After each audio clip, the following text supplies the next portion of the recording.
Welcome everybody to a MyIBD Learning virtual program, Very Early Onset IBD. My name is Amber Towns and I am the Foundation's Manager of Pediatric Education and Resources. I'm pleased to have Alka Goyal here with me to provide insight into very early onset inflammatory bowel disease, or VEO IBD. Dr. Alka Goyal is a clinical professor of pediatrics in the Division of Pediatric Gastroenterology, Hematology, and Nutrition at Stanford University School of Medicine. With over 25 years of experience, she specializes in pediatric inflammatory bowel disease, or IBD, with a particular focus on very early onset IBD, VEO IBD, refractory IBD, nutritional therapies, and the psychosocial impact of IBD, including disordered eating behaviors. She currently serves as the Associate Chief of Clinical Affairs and the Program Director of the Advanced Pediatric IBD Fellowship at Stanford University. On behalf of the Foundation, thank you for watching. Before we get started, just a few items of housekeeping to review. The information shared is meant to be for educational purposes only and should not replace any advice or guidance from your own healthcare professional. In just a moment, Alka will provide an explanation of what VEO IBD is, how it may present, and its potential causes and risk factors. We will also discuss how VEO IBD is diagnosed and what treatment options are currently available. To close the program, we'll provide guidance on how to connect with your child's school or daycare for support. At this time, I'd like to welcome Alka Goyal to start off the program. Thank you, Amber, and it is a great honor and privilege to present on behalf of Crohn's and Colitis Foundation to give education about very early onset IBD. So very early onset IBD, as Amber said, is also another type of inflammatory bowel disease, but the main difference is that it is diagnosed in children before they reach their 6th birthday. Among the patients who get diagnosed with very early onset IBD, those who get diagnosed before 2 years of age are further subclassified as infantile IBD, and those children who are diagnosed in the neonatal period or below 27 days of age are classified as neonatal IBD. And just to get an idea about how many patients get very early onset IBD, among all patients who have IBD, about 25% present or get diagnosed below the age of 18. And among all patients who are diagnosed with IBD in their pediatric age group, 6 to 15% of those are diagnosed below the age of 6 years. Next.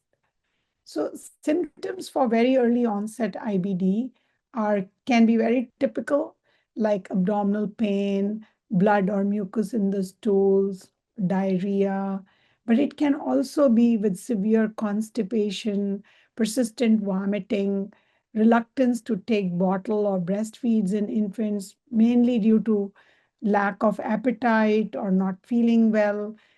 Babies or children with weight loss, growth failure, loss of appetite should be seen by their pediatricians, who can then refer them to pediatric GI for further workup. Especially of concern are findings like perianal abscess, which means swelling or pain around the area where you defecate from, having large skin tags or any discharge of pus from that area. Children having recurrent fevers without being infected or having a flu or some kind of illness to explain that fever. Even young children may not have GI symptoms, but have joint pains or arthritis, can be due to very early onset IBD.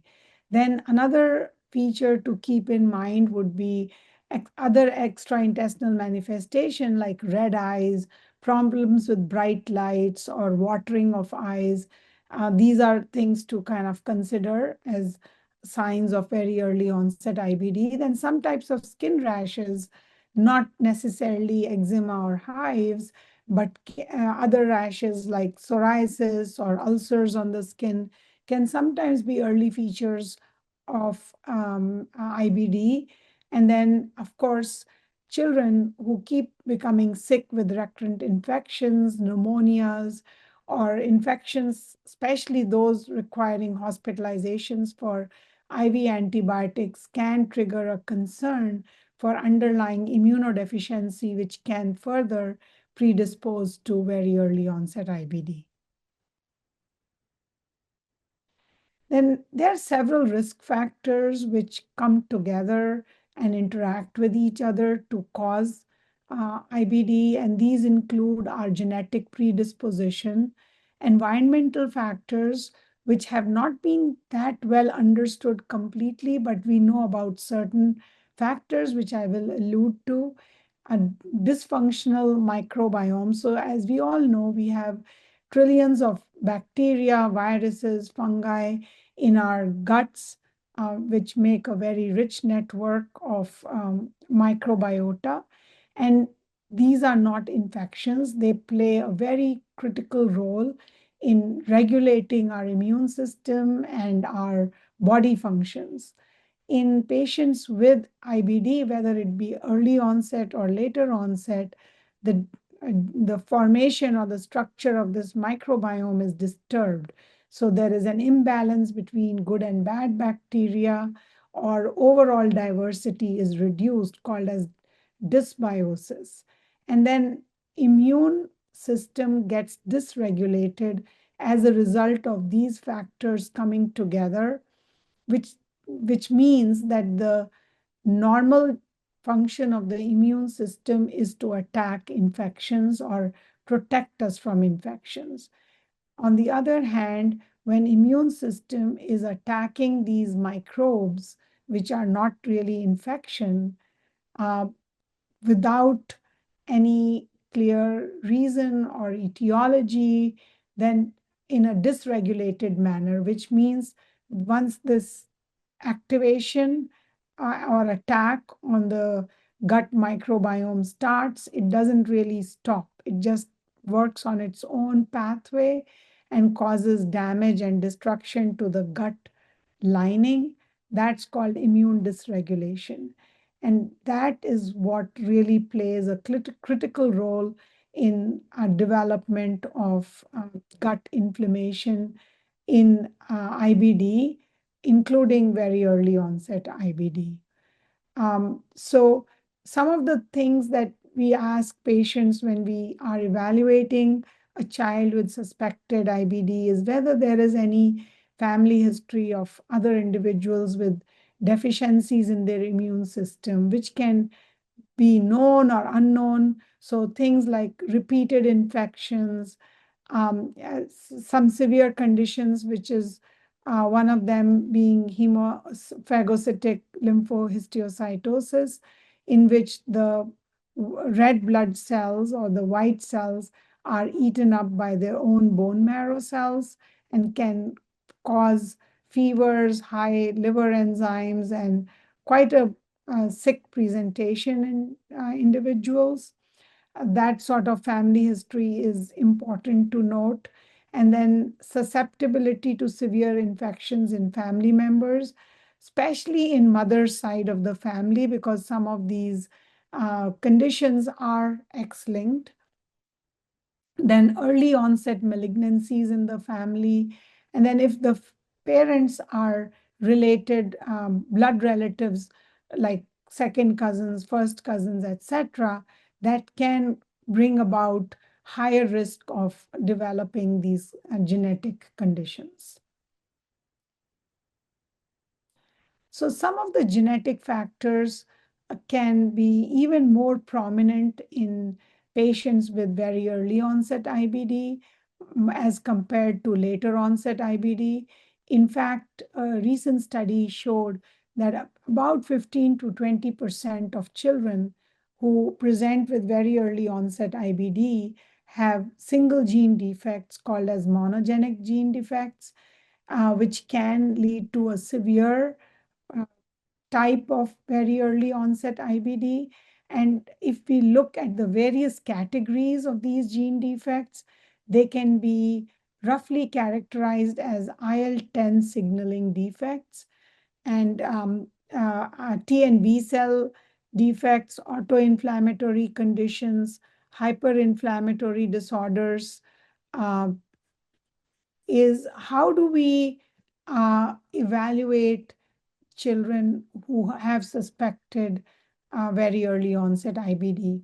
Actually, the initial testing is not very different from our usual testing, which is getting blood work with complete blood count, chemistry panel, sedimentation rate, and CRP, which are markers of inflammation. Stool testing is very important. I know it is very difficult to get sometimes, but it is a really important part of our testing because we check for infections which can mimic or look like very early onset IBD. And then we also check for uh, proteins like calprotectin and lactoferrin, which can be elevated or high in inflammatory bowel diseases. They do not distinguish between infection and inflammatory bowel disease, but can certainly distinguish between a benign condition of diarrhea like toddler's diarrhea or irritable bowel syndrome and IBD. And once we run these tests and clinically we feel suspicious that the patient or child has very early onset IBD, then we go through more advanced testing, which will involve an endoscopy and colonoscopy. We pediatric gastroenterologists tend to do them at the same time, and both of them, because these conditions can involve any part of the bowel. So, localizing different parts that are involved require us to do an endoscopy and colonoscopy both. And now an evolving and new field of investigation is intestinal ultrasound or point of care ultrasound, which is increasing in its footprint. Many centers, including ours, are routinely doing intestinal ultrasound. The advantages are that these patients do not require any sedation. They don't have to be fasting or hungry. They don't require an IV line. They don't need to drink contrast. And best of all is the parents can be right in the room with the patient, so the child is not feeling isolated or scared. And the parents can actually look with the clinicians what the findings are of how the bowel looks like. And then MR enterography in younger children can be difficult because the child has to lie completely still or cooperate with drinking all the contrast, which can be challenging in such a young child. So in our center, we can do some of these under anesthesia, especially if we are concerned about exposure to radiation. And then another type of testing can be by CT scan. There is a test called CT enterography, which is very similar to MR enterography. They have their own nuances. Some are CT scan may not provide all the benefits of MR enterography, but the recent scanners that have been invented don't give as much radiation as the old-fashioned scanners. So we are using those in young children because then they don't need anesthesia. And this test takes barely a few minutes, which could be less than 5 minutes, which is much easier on young children. Next slide, please.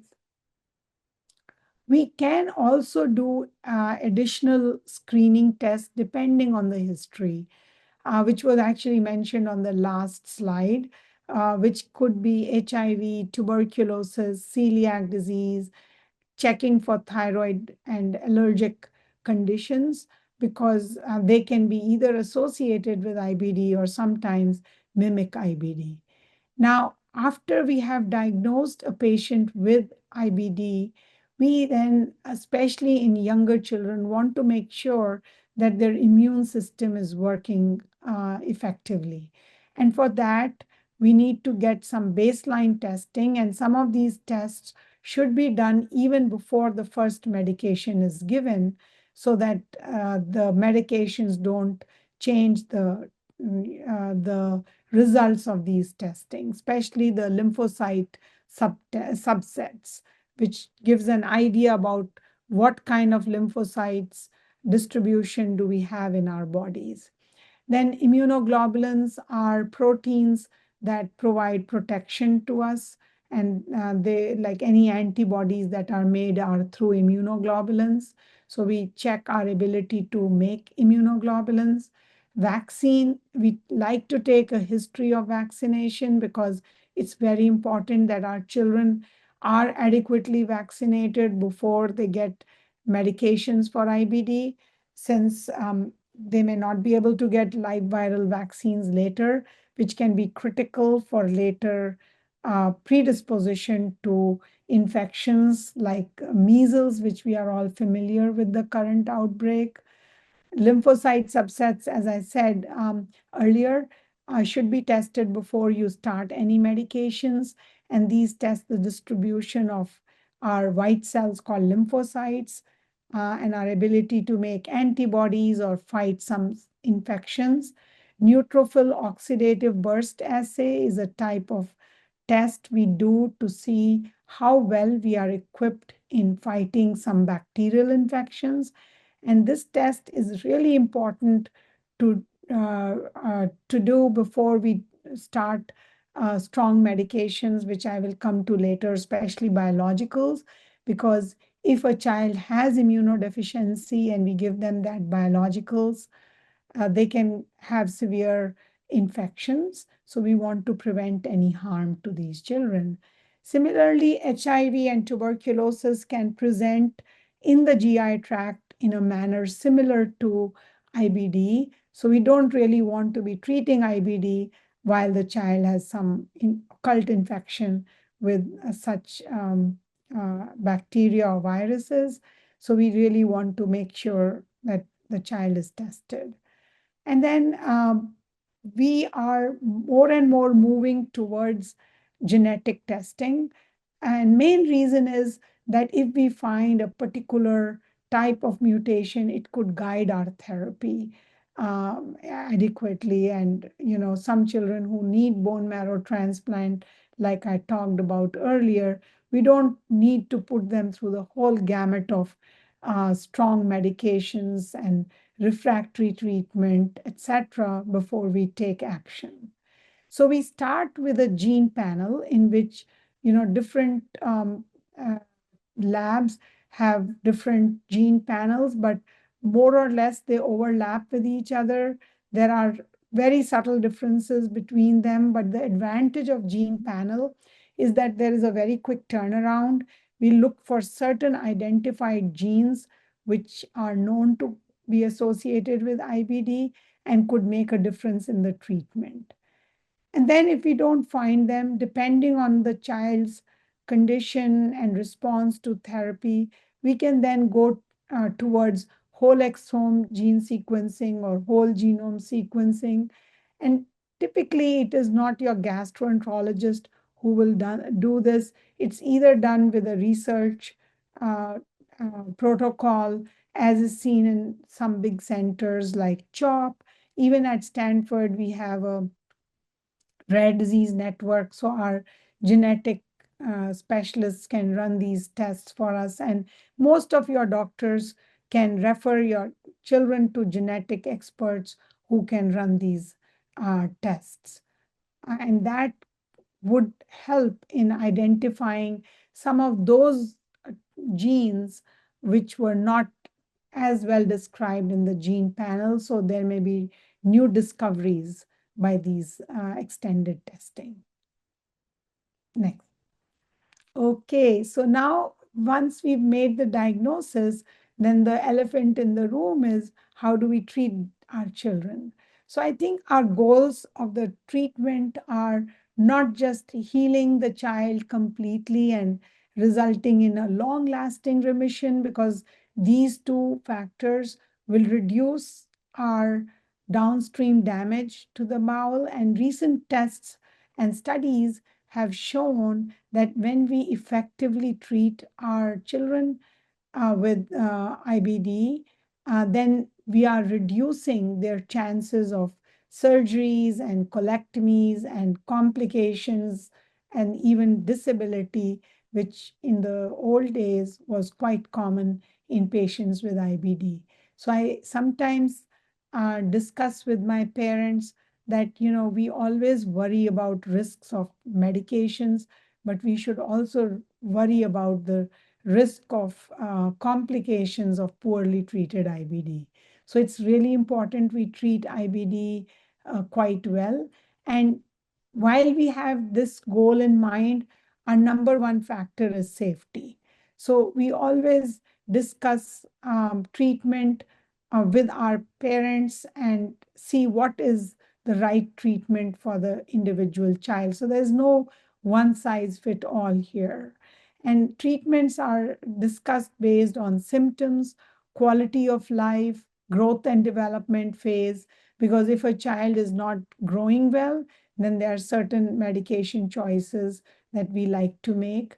And then we want to minimize side effects and keep safety in mind, because our children are going to be on these medications for long periods of time. So we want to avoid long-term damage from the treatment itself, or at the same time, we want to avoid damage to the body from having this disease for a long time as well, which can occur because of poorly treated disease. Next slide.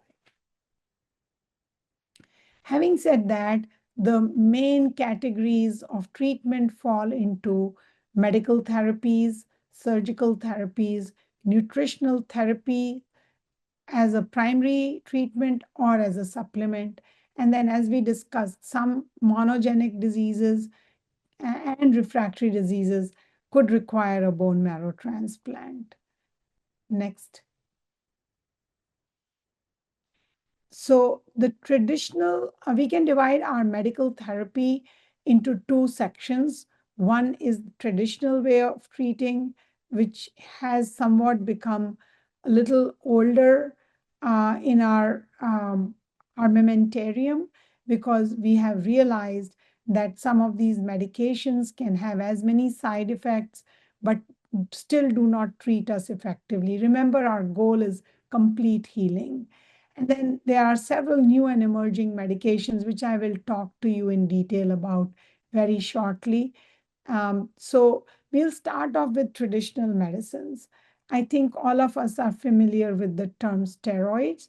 Steroids are something we use, but I think, as my mentor said, you should have an exit strategy when you use steroids. So we use it for short term. These are not long-term solutions. They cause quite a good degree of immunosuppression and side effects. But if we use for short term to our advantage and to the advantage of our children, they can be our very good friends. So we shouldn't absolutely shun steroids, but use them very judiciously and responsibly. Then the other big category is mesalamines. So there are several medicines in this category, which I don't need to go over, but things like sulfasalazine and pentasa that you might have heard about. Lialda is another drug in this category. They are mainly used for ulcerative colitis and have not been found to be effective for Crohn's disease, even in the colon. So the good part about them is that they do not cause any suppression of the immune system. The downside is that sometimes we want to be focused on a safe medicine which doesn't suppress the immune system, but they may not be fully effective.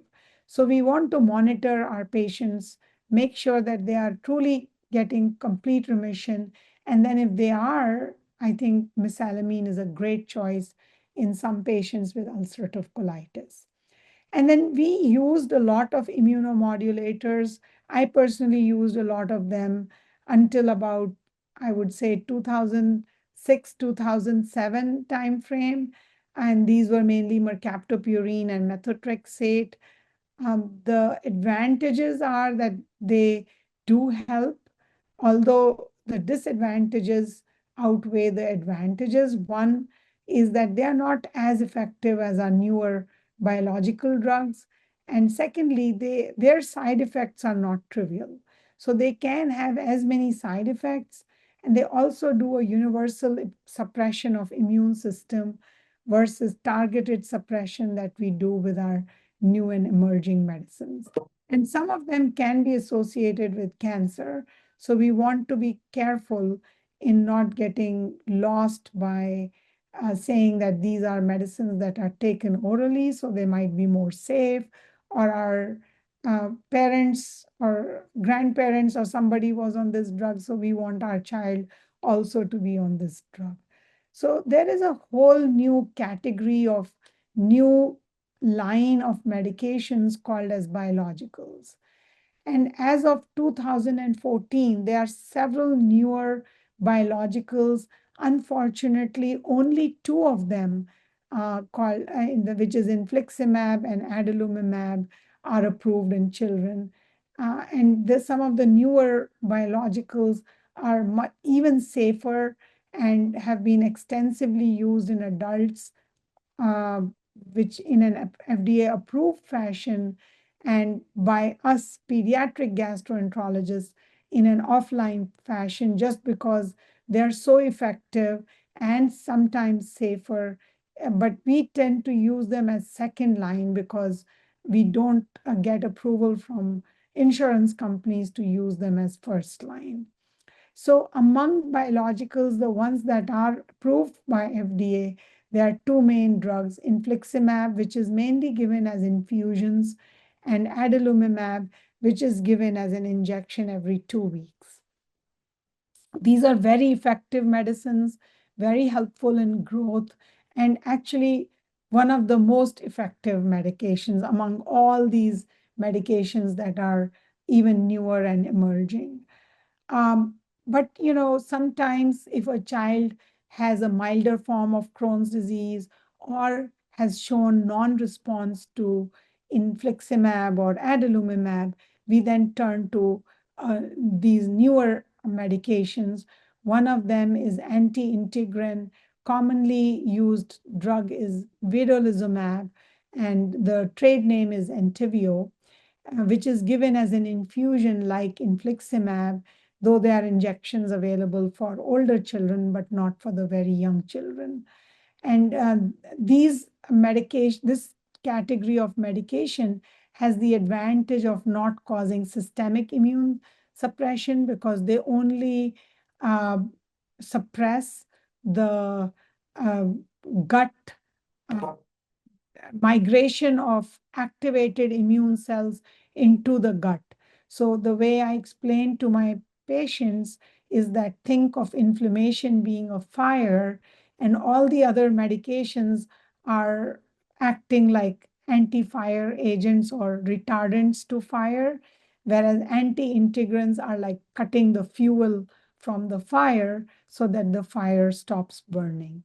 So this is a very effective treatment, especially for mild to moderate Crohn's and ulcerative colitis, especially good for ulcerative colitis.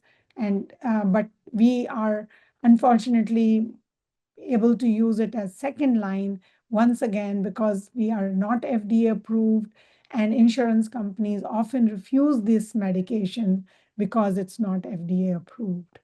And NASPGHAN and CCF are actively working and advocating towards getting these types of medications FDA approved for children so we can put our case forth with insurance companies. Then IL-12/23 agents, the commonest medication is Stelara or ustekinumab, which has been approved for children in psoriasis. So we are able to get some approval, higher rate of getting approval for this medication, once again as a second line, not as a first line. This is given as one single infusion followed by injections, which can be every 8 weeks or every 4 weeks. The advantage is that it is reasonably effective and that it does not have that many side effects, no risk of cancer, and it does not, make the child scared of needles so much because other can be more frequent injections and infusions. And then JAK inhibitors are oral molecules. So these are, even though they are given by as tablets or liquids, they are actually even stronger than the other biologicals. Um, and we reserve them for our refractory patients. And again, once we do genetic testing, there are certain mutations that do respond better to JAK inhibitors, especially the autoinflammatory and drug conditions. So we reserve them for that. These are more strong and cause more strong immune suppression. Next. Then surgery, I think we all try to avoid surgery, but surgery is very important in taking care of our patients.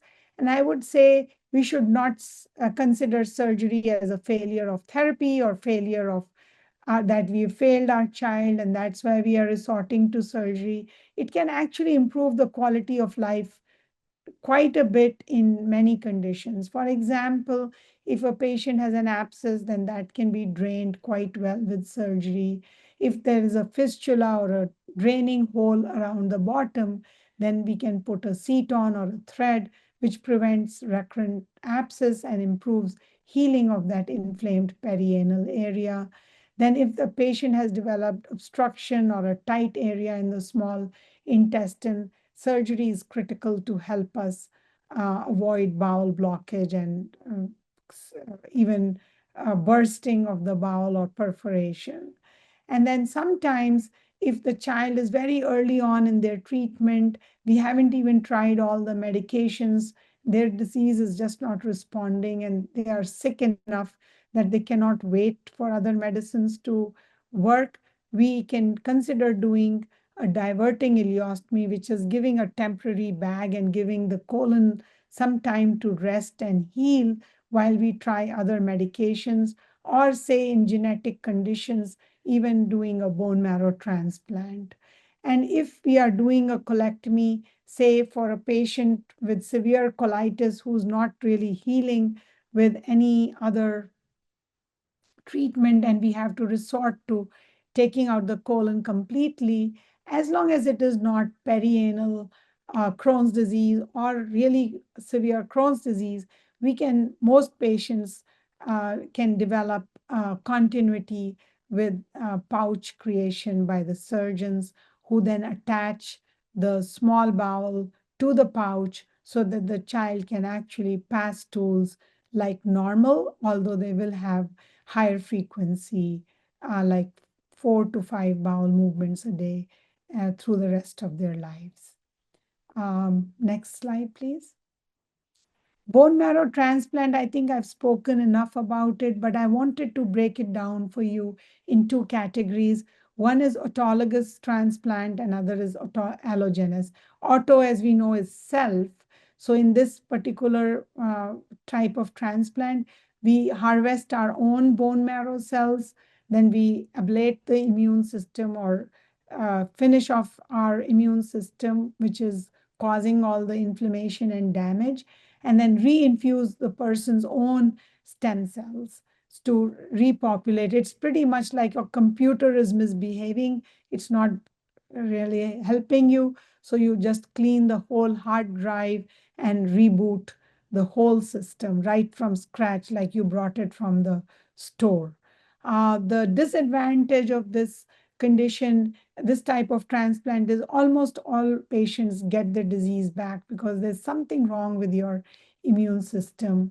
And the other disadvantage is that sometimes, if the patient goes through all this illness, there is the same risk of infection when your bone marrow system is being ablated. The biggest advantage is you are getting your own cells, so there is no graft versus host disease or rejection.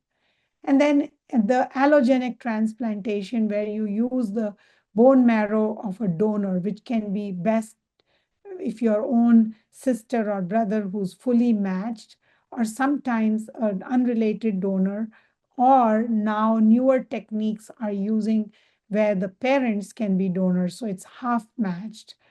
Then the bone marrow transplanters can use special techniques to decrease the risk of graft versus host disease or rejection. And this type of transplant is especially helpful in patients with monogenic mutations because that is curative.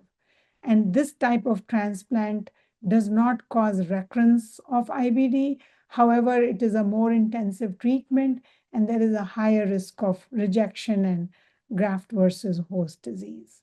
Next slide. The nutritional guidance is very important, especially in children. Adults can never do as well as children do. I think children are the most compliant and flexible group of individuals. That's why I love children and love taking care of children. The various types of nutritional diets that we use for treatment, these are diets used for treatment, are exclusive enteral nutrition, in which the child drinks only formula and no food for at least 6 to 8 weeks. And this can circumvent the need for steroids. However, this is not sustainable. So in the long term, you do have to take some type of treatment, except if it's a very mild type of Crohn's disease, and then we can monitor for recurrence before we launch other treatments. And Crohn's disease exclusion diet is a little gentler compared to exclusive enteral nutrition, where 50% of the diet for the first 6 weeks comes from enteral nutrition or formulas, and the other 50% comes from little simpler foods like white rice, white potatoes, limited amount of chicken, fish, eggs, and some fruits and vegetables, so that the child is not starving for food. However, these foods are very helpful in taking care of that food craving, but yet not hurt your bowel as much. And the studies, when compared to exclusive enteral nutrition and Crohn's disease exclusion diet, have shown that they work pretty much the same in the first 6 to 8 weeks. And the big difference can be that the exclusive enteral nutrition relapses in a much higher percentage of children after 6 to 8 weeks. The Crohn's disease exclusion diet, as we go through various stages, which we don't have time to go over right now, ends up into a Mediterranean style diet, which is more sustainable for long term and can actually keep you in remission, especially with very mild types of Crohn's disease. And the most important thing to remember is that you have to take the help of an IBD-focused registered dietitian if your gastroenterologist feels that this is the right treatment for you. You should not be doing it on your own or reading online. Next slide, please. Then there are supportive nutrition therapies that we use, and that's for children who are not growing well or cannot get enough food to support their nutrition. Usually it is with supplemental formula, either partial or exclusively through formula that can be taken orally or through a feeding tube. And the other type is parenteral nutrition, which is also IV nutrition. So if your intestinal system is, say, blocked, or you have severe inflammation or abscess or fistula that doesn't allow you to tolerate any food, or maybe you are waiting for surgery and you need to build up your nutrition, enteral nutrition is not really an option, then this type of nutrition for short term is very helpful. And but remember, it has some complications, but we have to choose the right child and candidate for it. And it is extremely helpful in building up nutrition, especially in those severe conditions or leading up to surgery, where having surgery in a sound nutrition stage is much more beneficial than going in a malnourished condition. Okay, so as far as school and daycare support, we as pediatric gastroenterologists want our children to be able to attend school. and yet not be hurt by the strict rules of schools. So we actively work with our social work and our nurses, and we ourselves give letters to the families and develop a health plan so that the school is aware of the diagnosis of what are the warning signs that they should be aware of if those are seen in children, to alert the parents, and how we want children to be physically active, but not at the cost of their health. So many times we allow them to do physical activity as tolerated. There is no reason to stop children from playing or being themselves at school. As far as dietary restrictions are concerned, we try our best not to impose too many dietary restrictions because this makes the child feel isolated. But if they are on special diets, or the school can accommodate, say, a healthier diet for our child, we can definitely advocate. And then school lunch ladies or gentlemen can help us if the child is not eating or showing signs of poor intake. And I do want to say that Amber will highlight some resources and QR codes at the end where CCFA is actively partnering with parents and families to help their children avail of these resources. Take it away, Amber.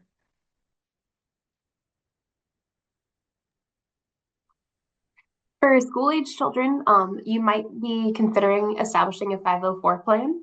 These 504 plans help to make sure that the accommodations that your child needs are considered and approved by the school. Some things might be a little bit of a more frequent bathroom access. Instead of having to raise your hand to go to the bathroom, the child can just excuse themselves from the classroom, or maybe a seat closer to the door to be able to access the bathroom. Snacks or supplemental nutrition is also available a little bit more frequently. Some schools restrict having snacks inside of the classroom, so having these available for your child is something that might be helpful for yours. A lot of times with VEO IBD or IBD in general, we'll have days that are missed because of appointments or different symptoms. So having those days being excused for being either late or missing school completely, since there's a lot of schools that do have a restriction on the amount of days that a child can be out of school. And then other things that might be considered are extra time for homework, tests, or deadlines. This might be due to those appointments or those symptoms, and especially for tests, they have to go to the bathroom in the middle of those testing periods, kind of having a stop the clock type of situation. Also, we have the template of our 504 plan available here. If you wanted to scan that QR code, that'll take you right there. And then Alka, if you wanted to kind of conclude, I will continue with those foundation resources. Sure. So I wanted to leave you with this message that very early onset IBD, it is kind of devastating to learn that your young child has gotten IBD, but it is a treatable condition. CCF and the gastroenterologists are working towards a cure. We are not there yet, but we should not lose hope. However, in the meantime, we all should know that we can treat children. It is usually considered to be very early onset IBD when it is affecting children less than 6 years of age. We do not have a one-size-fits-all model of care.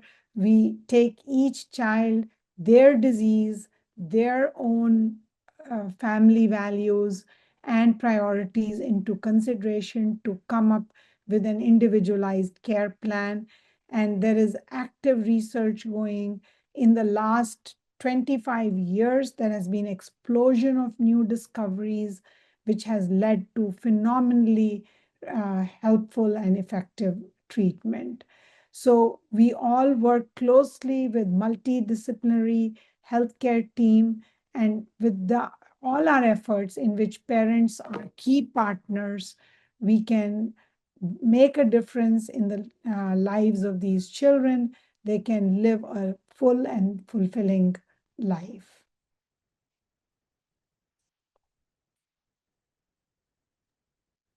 Thank you so much, Alka, for this wonderful presentation. As our program comes to an end, on behalf of the Crohn's and Colitis Foundation, we encourage you to keep learning about IBD and to visit our helpful educational resources.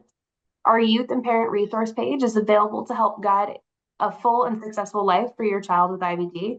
As your child ages, learn more about how to plan with your child and to care for their mental and emotional well-being. If you're looking to connect with other caregivers, the foundation offers virtual and in-person support programs. The second QR code will help you locate the support program closest to you. To learn more about diet and nutrition, visit the foundation's website through the middle QR code to learn more about different diets, malnutrition, supplemental nutrition, and how diet can impact IBD. The IBD Help Center is there to provide information and resources to patients, caregivers, and healthcare providers about inflammatory bowel disease. They're available by phone or email, as well as live chat, currently available Monday, Tuesdays, and Thursdays. And then I know I covered it a little bit earlier on, but to assist in starting that conversation for accommodations to your child's school professional, a sample Section 504 plan can be found through the far right QR code. It's intended to include absolutely anything and everything that a child with IBD might encounter at school. It is not intended that all of this plan will apply to just one child. So we hope that you can pick and choose the parts of this template that work best for your child. Last but certainly not least, I wanted to give a big thank you to our Pediatric Affairs Committee who took the time to review and create this initiative. A special thank you to those members listed below for all their hard work. And again, thank you so much, Alka, for this recording. We hope this information was helpful to you, and we look forward to connecting with you further through the Foundation's additional resources. Thank you for joining us, and have a great rest of your day.